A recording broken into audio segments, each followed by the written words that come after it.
உங்கள் சத்யாவில் இப்பொழுது ஆடி அதிரடி தள்ளுபடி. யூனிட்டுக்கு 200 யூனிட் ஃப்ரீ போச்சுன்னா மீதி 58 யூனிட்டுக்கு 273 ரூபா வந்திருக்குது. அப்படின்னா 273 வகுத்தல் 58னா 4 ரூபா 70 காசு வந்திருக்குது. இதே போன மாசம் எவ்வளவு வந்திருக்குது? 206 யூனிட் எரிச்சிருக்கேன். எனக்கு பில்லு 263 ரூபா வந்திருக்குது. 206ல மைனஸ் 100 போச்சுன்னா 106 யூனிட்டுக்கு எனக்கு பில் எவ்வளவு? 263 வகுத்தல் 106 2 ரூபா 48 காசு. இதுல எங்க கரண்ட் பில் நீங்க குறைச்சிருக்கிறீங்க? 2 ரூபா 48 இருந்ததை 4 ரூபா 70 காசு ஆக்கியிருக்கிறீங்க.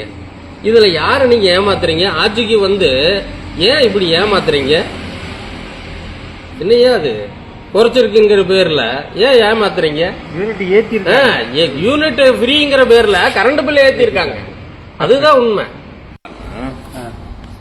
258 யூனிட்டுக்கு 200 யூனிட் ஃப்ரீ போச்சுன்னா மீதி 58 யூனிட்டுக்கு 273 ரூபா வந்திருக்குது.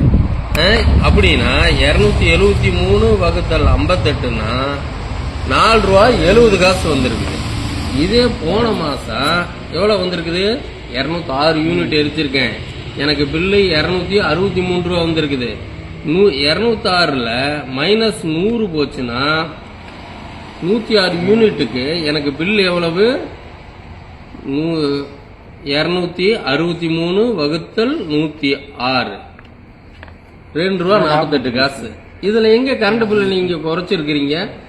2 ரூபா 48 இருந்ததை 4 ரூபா 70 காசு ஆக்கியிருக்கிறீங்க. இதுல யார நீங்க ஏமாத்துறீங்க? ஆட்சிக்கு வந்து ஏன் இப்படி ஏமாத்துறீங்க?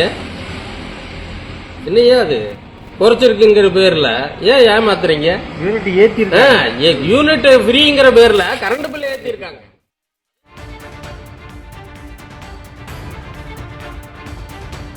உங்கள் சத்யாவில் இப்பொழுது ஆடி அதிரடி தள்ளுபடி.